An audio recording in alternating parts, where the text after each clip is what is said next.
Hi guys! Ituturo natin ngayon kung paano gamitin itong portable and cordless sewing machine. So ito, in-order natin sa Lazada and i-assemble natin. Meron siyang procedure dito paano ito i-assemble, pero medyo complicated. So ganito na lang. So dito, mayroon siyang mga parts. So first, mayroon siya dito. Ito yung power button niya. So, kailangang i-push nyo siya para nakalock siya palagi. So, yan. Safe siya. So, next, mayroon siyang battery. Paglalagyan ng battery, ayan. Mayroon din siyang cord dito. Pero, pag in-order natin ito, wala siyang kasamang cord. Ang ini-indicate lang nila doon is yung battery. So, pwede natin tong hanapan sa mga stores kung meron tayong mahanapan para disaksak na lang. Tapos ito is yung adjustment para dito. So, punta muna tayo sa start. So, first, ilock muna natin ito. So, yan. Yan ang on.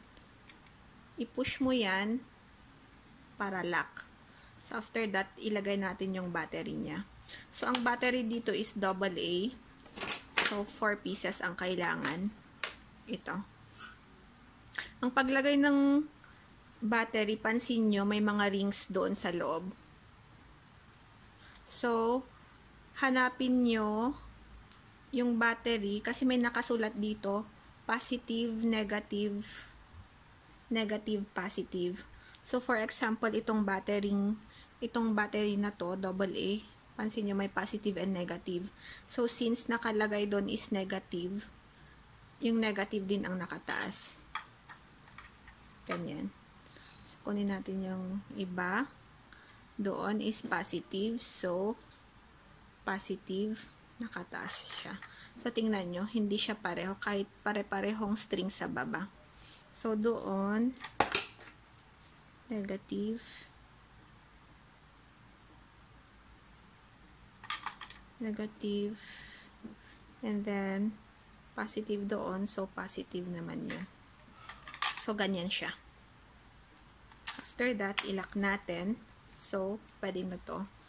The next step, ilagay natin yung sinulid.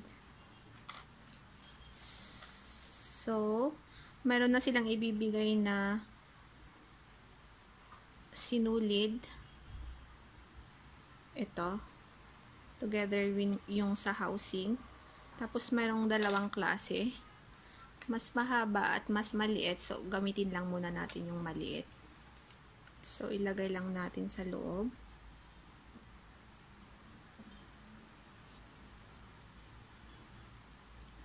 Wait, baliktad. And then, yan. So, after that, hilain nyo lang yung sinulid dito. Punta nyo dito, paikot nyo 2 beses. Yan. Ganyan. Tapos, after that, makikita nyo yung yon sa loob. Yung parang circle doon. Ipapasok natin yung sinulid doon.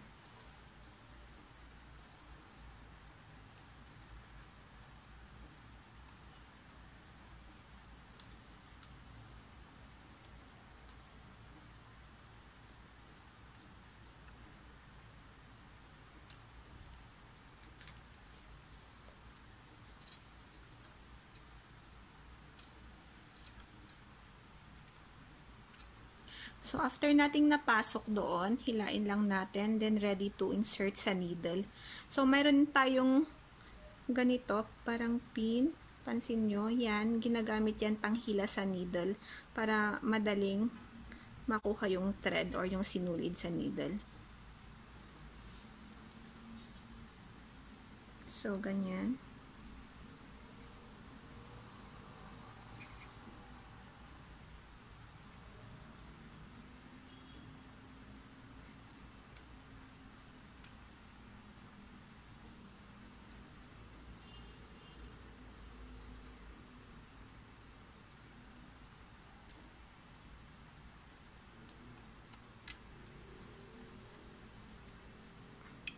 Hindi po ako dito expert guys, pero baguhan din. Yan, ipasok na natin. So, after that, ready na siyang ilagay. Dito kasi sa Lazada, pagkakuha ng box, naka-attach na ito, nakaipit na to. So, yung iba hindi nila alam paano siya alisin. So, ganun, yung from the very start, yung paglagay lang ng battery. Tapos, next, ilagay na natin to. Yan. Pwede nyo siyang ganyan lang.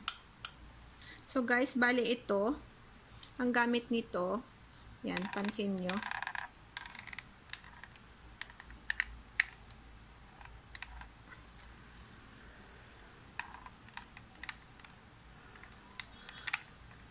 Yan. Yan. Bumababa, tumataas yung needle. Ito yung gamit nito. So, ganun natin. Hanggang umakyat yung needle. Tapos, so, after nating nailagay na yung tela, yan. Iganon lang natin para ma-on siya.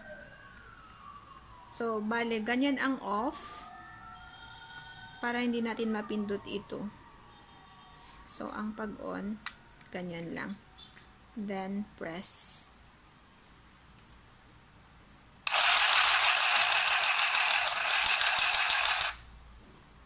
Yan na po.